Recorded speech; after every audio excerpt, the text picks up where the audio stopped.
Lord be with you. And with your spirit. A reading from the Holy Gospel according to Luke.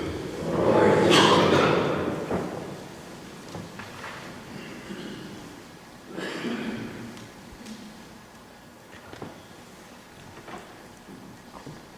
Jesus said to his disciples, "There will be signs in the sun, the moon, and the stars, and on earth nations will be in dismay, perplexed by the roaring of the sea and the waves.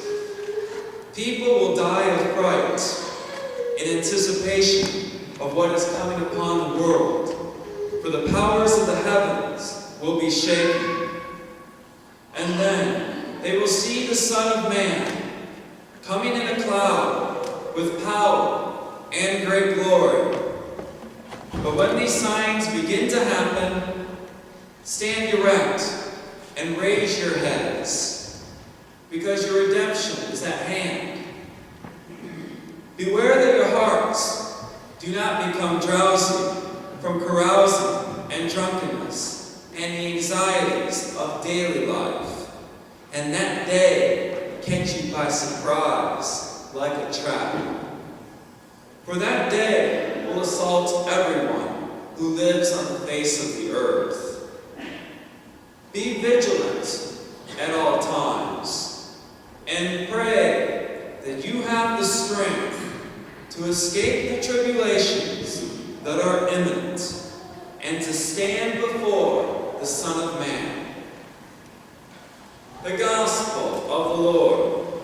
Praise to you, Lord Jesus Christ.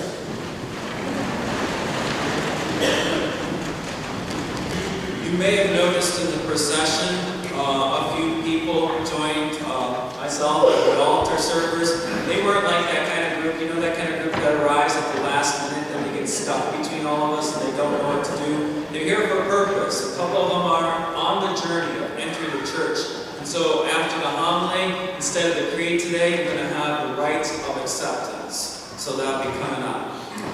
Not that he needs it, but even medical professionals affirm the words of Jesus. In particular, some words that we heard today. People can die of fright. It's true what he's saying. How? Too much adrenaline, putting too much stress on the heart. Adrenaline can be a good thing. It can temporarily make us stronger and faster. It's good to have a little adrenaline rush to get fired up for things we need to get fired up for. But if this thing is weak, the heart is weak, or too much stress on it for too long, it can break us. Prematurely, to be honest with you. It is possible to die of fright. Advent begins this weekend. Typically, most all of us, and you don't have to, there's no rule about this. You're not supposed to give up anything. You don't have to. That's a Lenten practice. But we actually do have a job during this period of time in Advent. Our job is to mark time. Mark the days. And the number of days varies. Maybe it's 28 days to begin with, or 22, depending on when Christmas is. Mark the days. That's what this wreath helps us do. We have Advent calendars, all that. There's a significance of going from, let's say, 24 to 1 to 0. We are countdown people. And remember this, while we have life, we're all still in a game. Some are on the court with the game, in the action. Some of us are on the benches. And literally, you're in the pews right now, so it feels like that. And when you're in a game, when you're on a team, everybody has a responsibility to keep your eye on the clock. Do your coaches not yell at you sometimes about that, players?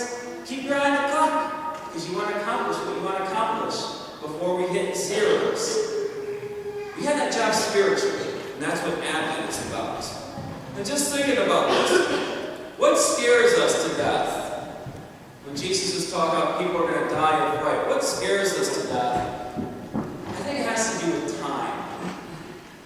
In the horror movies, if you guys like to watch those, it's not just the scary looking killer and the violence that gives us that kind of feel when we watch it. Read between the lines. I think it has something to do with, I have no time. I see it before my eyes. I have no time to escape. I'm not ready. And there's nothing to protect me. It's all the same monster in those horror movies. It's death. And what is death if you don't believe? Its time is out. I'm never going to have time again. And also I'll share this. As we enter into sick season, sick, cold, and flus, and all of that, adults, let us ask ourselves this. Are we positioning our kids to get sick with the pressures of time? You know how contagious we adults are? Especially the middle-aged ones who still in the prime of their work life. You know how contagious we are for our kids? Too busy with time, or maybe too undisciplined with time. Since our kids were born sometimes. Are we not protecting our kids from what made us sick? And I'll say this. One of the ways that we can poison our children is not to spend quality time with them from the time they're born all the way through. And we poison them too by not giving them spiritual time. So God bless you if you're making it a priority to give them spiritual time. Anyways, one thing I found, not that I know much about them, but with teenagers, to keep up, because sometimes the pressure gets pretty strong, what do they turn to for a boost? Energy drinks. People in the middle age and older, there was no such thing as energy drinks when we were growing up. That's what they turned to for the boost. Or maybe those weird coffee drinks. Unfortunately, it's not saying that God can be my boost. That's when you know we're not being spiritual people. When people have to turn to energy drinks to get fired up and keep an energy going for whatever the mission is. And to be frank, and I have heard this directly from young people and circle of people, can't make it to Mass because I'm so exhausted. I desperately need time to rest. And God sucks away my time to rest. So can't do it. For Catholics, let's look at that. That is a sign, I think, that we never made use of in meaningful ways. Advent. Advent for us at the end of the day was a decoration. We didn't make use of it in regard to taking ownership of time. Advent opens this year. You heard these readings. They're kind of apocalyptic. That's part of Advent too. That there will be an end. So warning from Jesus. People will die of fright, is what he says. And it has to do with the signs that they're seeing, that their end is near. This is about the second coming. And that's part of what we anticipate during Advent. Jesus will come again. We don't know how that looks. And when he comes again for us, if we're alive to witness that, those are the zeros on the game clock. We get to see the zeros, and it's over. And where do we go from there? This is Jesus' encouragement. He says this. Don't become drowsy from carousing and drunkenness and the anxieties of daily life. And he says this. Be vigilant at all times. Notice this. Being a Christian is not just about praying and doing charity. It's about being vigilant. In fact, Jesus says, be vigilant first at all times, and then pray. That you have the strength to escape the tribulations that are imminent. Advent is about time. Christian discipline. Testing ourselves. You like to test yourself sometimes, don't you? As far as if you like your exercise and whatever. Christian discipline of testing ourselves. Can we be people who count down to zero with faith and hopefulness to believe that life is not over at zero?